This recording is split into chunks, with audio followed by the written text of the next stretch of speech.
Buenas tardes. En este video vengo a explicarles la unidad 4 de la materia Arquitectura de Computadoras. Nosotros somos un equipo del Tecnológico de Cintalapa que va a explicarles el tema chipset, su evolución y capacidad de una computadora. Los integrantes del equipo somos Emanuel Candelario Espinosa Clemente, Manuel Víctor Hurtado Valencia, Adriana Paulina Ángel López, Brian Jared Domínguez Montero y Antonio Flores Camacho.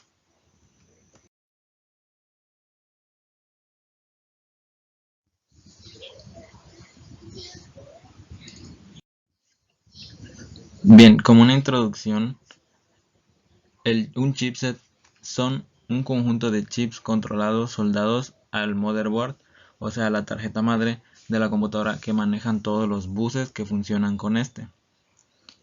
El chipset se divide en dos partes. El NOR bridge se usa como un enlace entre el microprocesador y la memoria. Este controla las funciones de acceso hacia y entre el microprocesador, la memoria RAM, el puerto gráfico o el PCI Express de gráficos y las comunicaciones en el puente sur. Y el SUSE controla los dispositivos asociados como son la controladora de discos, los puertos USB, el firewall, el SATA, el RAID, las ranuras PCI, las ranuras AMR, las ranuras CNR, los puertos infrarrojos, la disquera, el LAN, el PCI Express 1X y una larga lista de todos los elementos que podamos imaginar integrados dentro de la placa madre o el motherboard. Este es el encargado de comunicar el procesador con el resto de los periféricos. Bien, el primer subtema de esta unidad dice que nos muestra las características de los primeros chipsets, los primeros que fueron elaborados. El primero, 430FX, fue el primer chipset conocido como Triton, con un soporte para un unido procesador máximo de 120 MB de memoria principal, controlador de dos canales IDE Busmaster, integrado hasta P10. El 430HX, sustituido por el FX, conocido como Triton 2, tiene un soporte para dos procesadores hasta 512 MB, 4 bancos de memoria hasta 512 KB de caché y dos puertos USB. 430VX, posterior al HX, pero menos potente, hasta 128 MB, con soporte de memoria DIMM y SDRAM.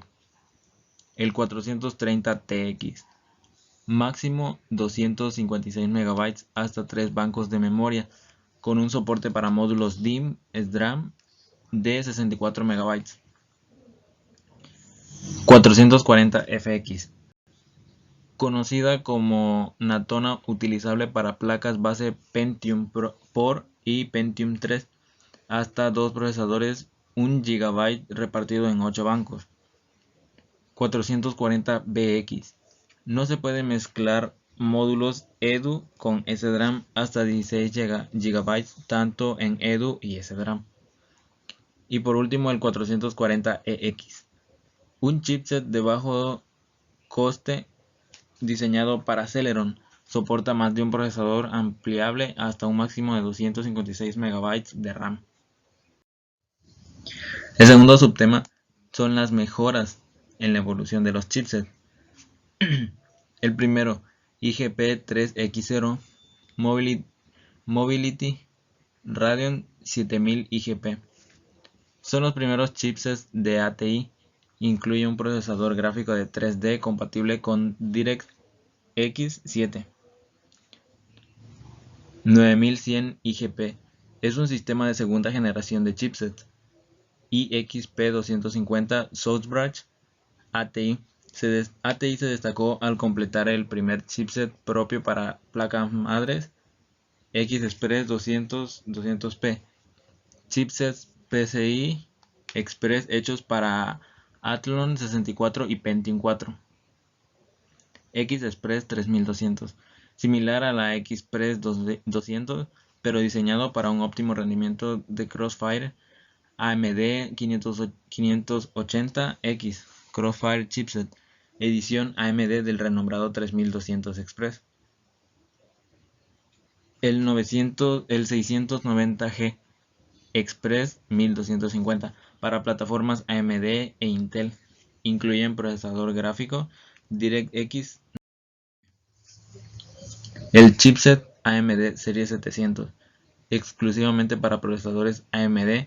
Este chipset es un fenomenal apoyo a la familia y a los entusiastas de la plataforma de procesadores Quad-FX. Intel P35 Express Chipset. Este chipset está destinado a reemplazar el actual chipset 965.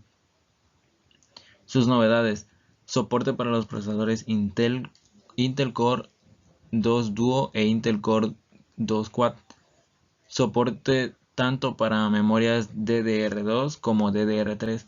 Soporte para FSD de 1333 MHz como máximo nominal, aunque también soporta FSD de 800 con 1066 MHz.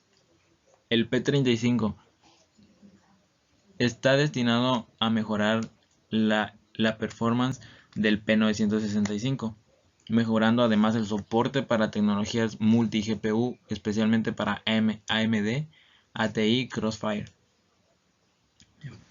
El Intel G33 Express Chipset. El G33 es una versión reducida del P35 que mencionaba con anterioridad. Además, incorpora video integrado. Está destinado principalmente a los fabricantes de computadores OEM, lo que no quita que los fabricantes de placas madres tengan sus respectivos modelos. De hecho, los tendrán, sino que los venden a los OEM aparte de Intel. El tercer subtema: las características de los chipsets actuales. Bien, en una placa base actual suele estar formado por varios conjuntos de microprocesadores, cada uno de los cuales tiene una misión específica, pero que funcionan en conjunto, ordenando además la comunicación entre el resto de elementos del ordenador. Los más habituales, como antes mencionaba, el Notch Bright y el South Bright, el Super IO, la controladora IDE, la controladora SATA y en las placas actuales de la controladora de sonido y la controladora Ethernet. El proceso de fabricación. Si bien en cuanto a arquitectura de funcionamiento, estos chipsets están basados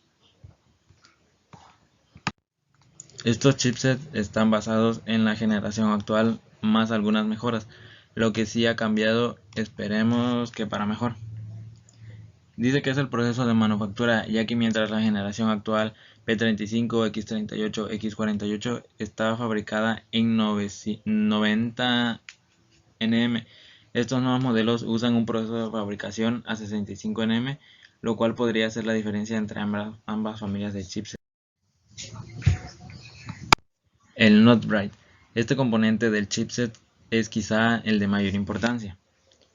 Es de reciente aparición, ya que no existía hasta la aparición de las placas ATX, y debe su nombre a su situación dentro de la placa, situado en la parte superior de estas, cerca del slot del procesador de los bancos de memoria.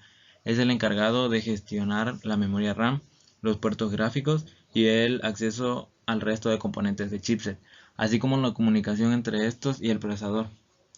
Por último, el South Bright, conectado al procesador mediante el Not Bright, es el chip encargado de controlar la práctica total de elementos, por lo que también se le conoce como concentrador de controladores de entrada-salida. Por último, el último subtema, que es el desempeño de las computadoras actuales. Aquí mostramos unas características. Por ejemplo, actualmente para que una computadora sea llamada moderna, abrimos comillas, debe contar con alguna de los siguientes aspectos: un procesador que sea de 4 núcleos o más, Intel AMD RAM de 4 GB en adelante, un sistema operativo de 64 bits, tarjeta de video PCI EX 2.0, GDDR5, DirectX 11 NVIDIA o ATI, un disco duro de 250 GB en adelante, un monitor Full HD de 22 pulgadas en adelante y un quemador CD, DVD y Blu-ray. Bien, un complemento que serían los fabricantes. Son algunos de los mejores fabricantes de computadoras modernas son Apple y Alienware. Alienware Corporation es una compañía de hardware estadounidense. Tiene la reputación de ofrecer lo último en tecnología para ordenadores personales y portátiles que se especializan en edición de video, edición digital de audio y particularmente en juegos de ordenador. Bien, esto ha sido todo y muchas gracias.